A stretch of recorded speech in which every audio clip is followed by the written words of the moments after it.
अहम सवाल ये रहेगा कि अगर मान लीजिए शरीर में अब समस्याएं होना शुरू हो गई हैं, तो कैसे समझ में आएगा कि ये डायबिटीज़ की वजह से हो रही है? उनका इलाज किस तरीके से किया जाएगा?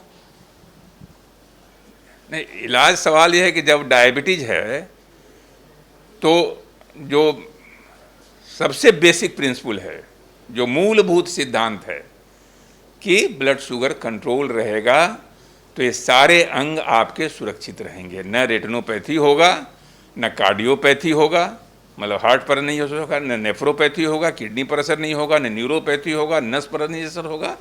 इसलिए अगर आपने ब्लड शुगर को कंट्रोल रखा, HbA1c ग्लाइकोसिलेटेड हीमोग्लोबिन जो 3 महीने पर टेस्ट कराते हैं, वो अगर 7% के नीचे रखा, ब्लड शुगर जो खाना खाने के बाद वाला है उसको आपने कंट्रोल रखा, तो इन सारे जटिलताओं से बहुत हद तक आप मुक्त रह सकते हैं।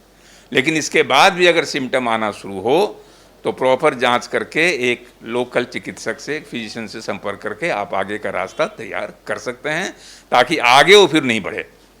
तो इसलिए हर डायबिटीज़ के मरीज़ को 2 साल पर जो 50 साल के ऊपर के मरीज़ हैं, 60 साल के ऊपर के मरीज़ हैं, एक बार आँखों का चेकअप करा लेना चाहिए, हार्ट का जांच, जनरल स्क्रीनिंग जांच करा लेना चाहिए, किडनी का जांच, स्क्रीनिंग जांच करा लेना चाहिए। तो 50 साल के ऊपर वाले डायबिटिक्स को नॉर्मल स्क्रीनिंग के जांच होते रहने चाहिए, ताकि कॉम्प्लिकेशन का जो है बहुत अर्ली स्टेज में आप इसको पकड़ सकें, ताकि आगे हम लोग इस पर विजय प्राप्त कर सकते हैं। जरा सा वो बढ़ गया अगर आगे, तो फिर आपको इसको नियंत्रित करने में बड़ी दुरूहता का सामना करना पड़ेगा।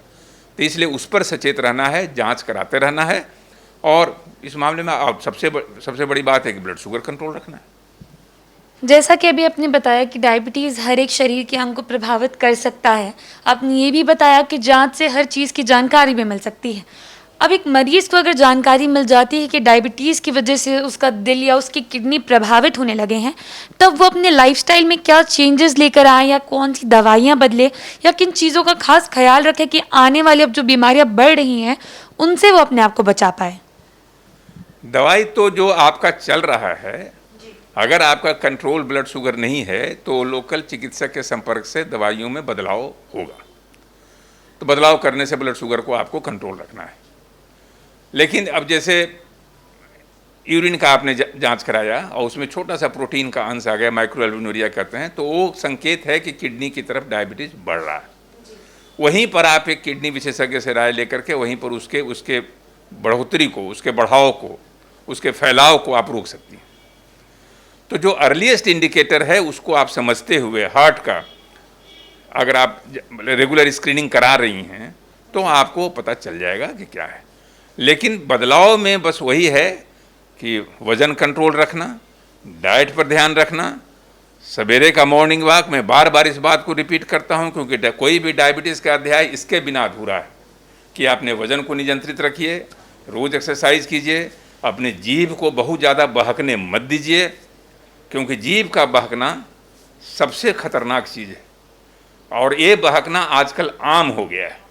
इतने ज़्यादा फंक्शंस होने लगे हैं, बर्थडे फंक्शंस हैं, मैरिज डे हैं, कहीं भी शादी ब्याह है, कहीं भी वहीं खाने की विविधता पड़ी हुई है। साउथ इंडियन डिश है, नॉर्थ इंडियन डिश है, विदेशी डिश है, अमेरिकन डिश है, सब डिश खाते रहिए और अंत में डायबिटीज़ को बुलावा देते रहिए। तो बिन बुलाए मेहमान की तरह डायबिटीज़ आपके अंदर आना शुरू हो जाएगा अगर आपने अपने जीभ को, अपने स्वाद को नियंत्रित नहीं किया। स्वाद को नियंत्रित करना, वजन को नियंत्रित करना, अपने आप को नियंत्रित करना, ये सबसे बड़ा मूल मंत्र है।